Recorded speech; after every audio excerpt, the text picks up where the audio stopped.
I am Bob Copperstone, a former newspaper journalist, and I like to write stories that mostly deal with my childhood in the mid-20th century. During my 80-plus years, I have accumulated troves of facts and memories as I experienced them here in Wahoo and surrounding Saunders County. These vignettes are presented as true and factual to the best of my recollection, and I wish to pass them on before they blink, flicker, and go dark forever. This is Growing Up Wigwam, as told by Uncle Bob. My world on two wheels. Thanks to Mr. Harley and Mr. Davidson, Mr. Cushman, and Mr. Suzuki. Part 1 by Bob Copperstone. Some of my fondest Wahoo childhood recollections are cemented into my memory by three motorized two-wheeled vehicles.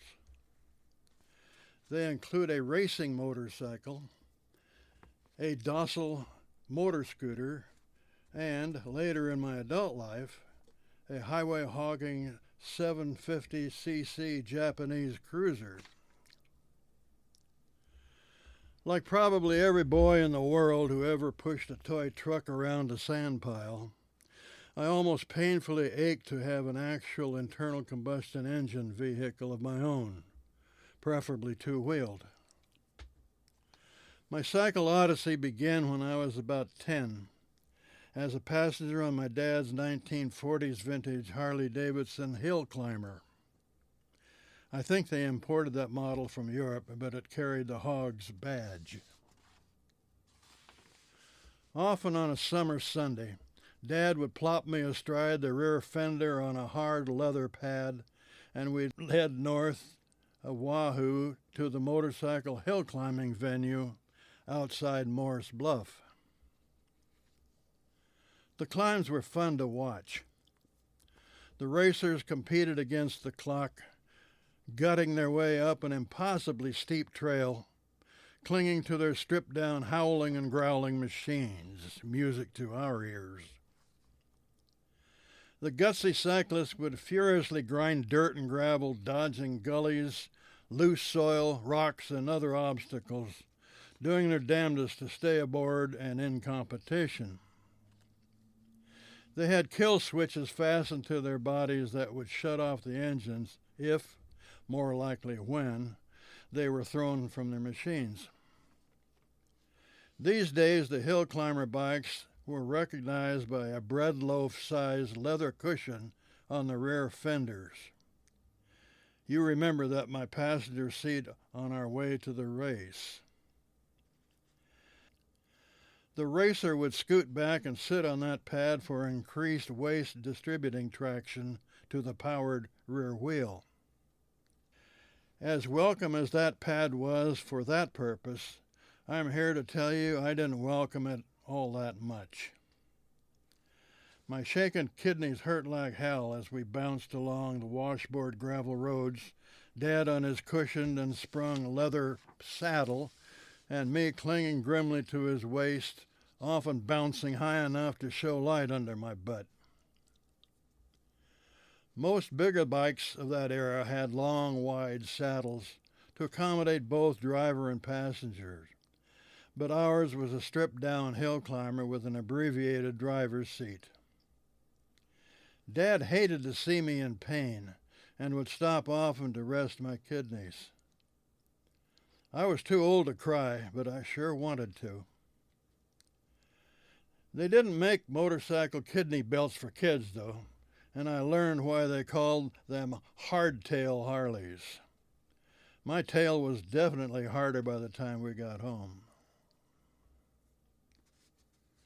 It was that hill climber bike that introduced both Dad and me to the joys of motorized two-wheel propulsion.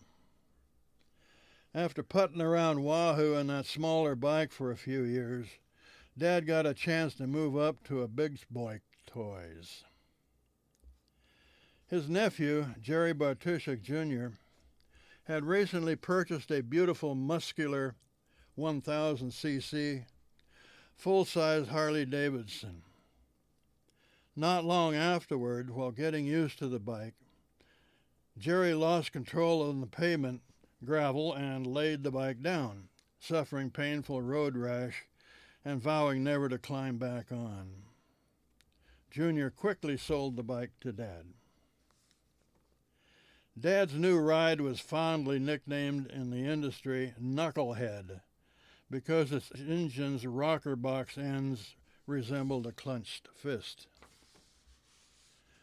It was the company's first overhead valve engine, boasting a satisfying 37 horsepower. It was produced from 1936 to 1947 and marked the beginning of a Harley history of muscular motorcycling. Dad rode the hell out of that Harley in all weather, even winter. He loved that bike. I never did get to solo in it, though. I was a skinny little runt as a kid, and it was too much bike to handle. And anyway, when I was 13, I had my own motorized wheels, a Cushman scooter, which will be the topic of the next chapter of this Uncle Bob's Growing Up Wigwam Ball. When Dad died of heart failure in 1968, I came back to Wahoo from California for the funeral. The Harley was still under a tarp in the alley behind the Wigwam Cafe. Many of us in the family believe the bike may have played at least a part in Dad's decline in health. One day he had untypically jackknifed the bike, falling hard to the bricks at the Wahoo City Hall intersection. Toward the end, after the spill, he wasn't very much the same Harley Hank anymore. In all aspects of his daily life, I wasn't around in Wahoo, and I didn't know if he ever rode the machine after the spill. To my disappointment, I was in no position to own it, ride it, or fix it, since I lived in a trailer park in Monrovia, California, where I had just begun my first job at a daily newspaper. Mom eventually gave the motorcycle to Dale Nicholson, a gem of a neighbor who always kept Dad's Harley mechanically ticking for free.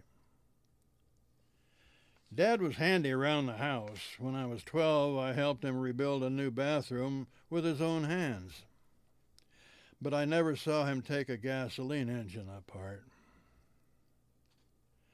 So Dale, true to his sterling character, sold the bike to some brothers from Omaha and promptly gave every cent back to Mom. From there, history details are very sketchy, but it was said that the bike was sold again to someone who restored it ground up. I don't know where that knucklehead beauty is now. It is undoubtedly being on proud display somewhere even today. I hope so. I hated to miss the chance to own one of Dad's bikes because that bike was in pretty good condition. More importantly, it held a flood of pleasant boyhood memories. Even today, whenever my bumped tailbone feels a twinge, I am subconsciously swept back to the summers of the 1950s, and I am holding on for dear life on the bumpy road to Morse Bluff. Next, free at last, on the road at age 13, piloting a brilliantly red dream machine of a Cushman scooter. To be continued. Growing Up Wigwam is written by Bob Copperstone and produced by Chris Beatty. Everything is recorded in lovely Wahoo, Nebraska. If you've enjoyed this and want some more stories about Uncle Bob and other things, please subscribe at chrisbeatty.com.